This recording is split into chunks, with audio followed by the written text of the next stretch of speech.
Hey everybody, it's Eric from EPautos.com, your libertarian car guide. As you can see, we're going slightly faster than the 55 mile an hour speed limit on this road, so the guy in front of me is not today's Clover. But I got to thinking about something which I thought I'd share with you guys, which is, people driving just barely the speed limit. And I'm sympathetic. I understand why they're doing that. And what do I mean by that? Well, insurance costs have gotten to be just startlingly, haltingly exorbitant, even if you haven't got any speeding tickets. I myself am Exhibit A. I haven't had a ticket for anything, not even a seatbelt violation in years. Also, I'm a middle-aged guy with excellent credit, yada, yada, yada. Don't have any teenage kids in the house.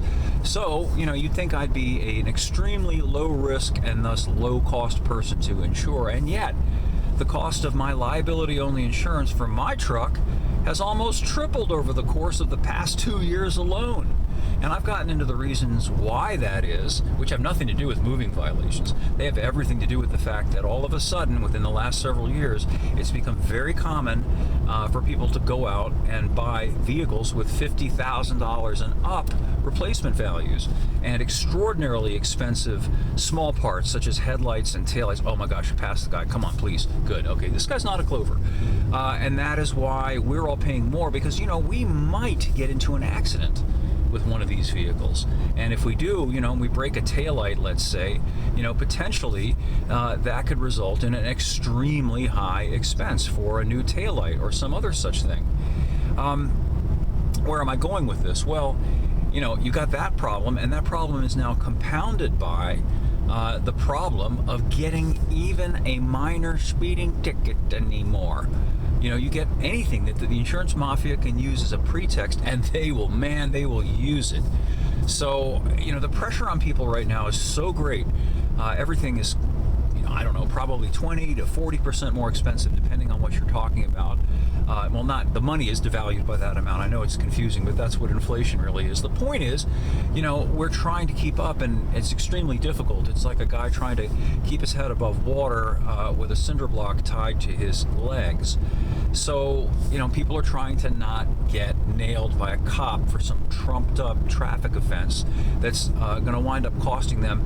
It's not so much the money that they have to pay for the ticket, which, it's obnoxious, typically $150 or so for a minor traffic ticket. It's what you're going to get hit for by the insurance mafia when they find out about that ticket, which they will, because everything now is interconnected, and the grift is now systematized. Used to be, there was a time when the insurance mafia didn't have direct, immediate access to your driving record. If you can imagine that, now they have ready access to the DMV. Isn't that something? A private for-profit company has access to a government database that they can then use as a pretext to jack up your premiums.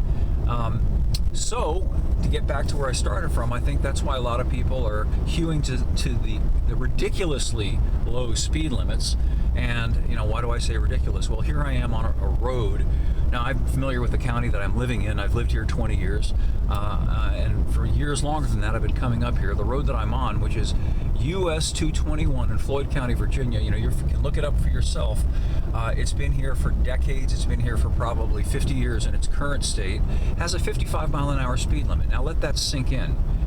50 years ago, most cars had, at best, disc brakes up front. A lot of cars still had four-wheel drum brakes. No cars had traction control, stability control, ABS, any of that stuff. They typically drove on 14-inch wheels with crappy tires.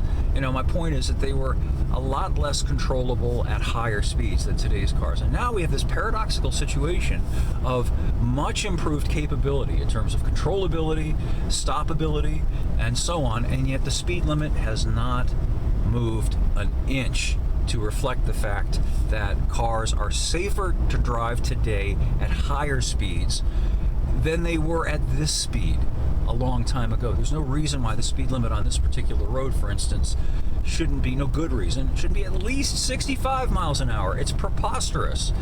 But it's 55, and so everybody pokes along. And then you got the Clovers who drive even slower than 55, making driving miserable for everybody. So I've got an opportunity here to try to pass this guy, which I'll do.